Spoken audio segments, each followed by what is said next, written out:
Vikki Slade. Thank you, Mr Vickers. It's a pleasure to serve under your chairmanship.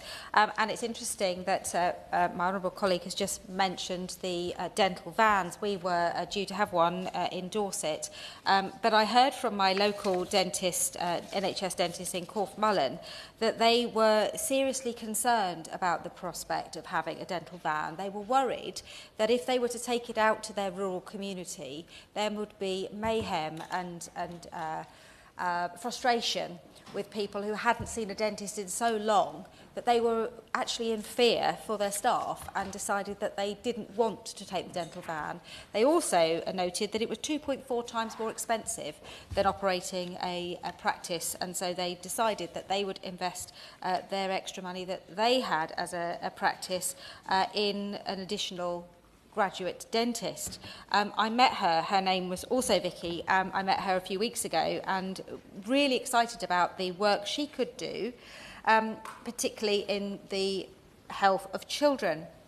The decision, though, to increase national insurance and not exclude dentists means that half of her salary is now going to go on the additional national insurance for the staff within that practice, which is jeopardising the opportunity for practices like Corfmullen Dental Surgery to take on such staff.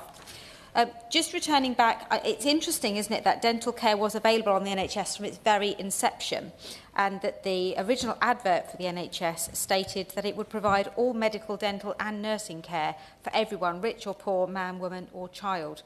And I'm sure that Beveridge and Bevan would be turning in their graves if they thought adults would be pulling out their own teeth and that children were being hospitalised for tooth extraction. It's already been described that there is less than a third of our adults in the southwest are receiving dental care, and when we describe it as a desert, we're not talking about our wonderful beaches. It is genuinely a dental desert. I find it really hard because NHS Dorset have actually told us they have a £9 million underspend in the last year, and yet people are spending hours on the phone begging for help. I was pleased that our ICB has approved an increase in the price of the UDA, the Unit of Dental Activity, but why is it being delayed until next year, and why aren't they going further? Why is it that our hospital can go out to a private hospital and sort out all the knee replacements and find the money for that, but our dentists can't actually be brought online to deal with the urgent cases? I would like to ask the Minister if he can instruct ICBs across the South West and beyond to ring-fence the underspend in dental budgets so it can't be used to plug the gap elsewhere in the service while people are struggling. Katie in Bearwood told me that she is going to lose her front tooth if she doesn't get help soon. She wakes up every day with blood on her pillow and all over her teeth. The pain is so unbearable that she is in tears and has lost 2 stone in weight as she can barely eat. She can't get a referral to hospital without paying to see a private dentist. She's ashamed to go out in public. She said that she had to pay £1,000 in private costs before she can be seen, but nobody will give her a loan. Zoe in Wimborne told me it had been 9 years since she'd seen a dentist. She told me that she was close to using the old-fashioned method of a string and a door. This is absolutely ridiculous. It cannot be allowed to carry on. And I can't not tell you about the children in our area. So it's wonderful that the government is bringing in supervised toothbrushing. I think that's wonderful. But what is the point if the children then can't see a dentist?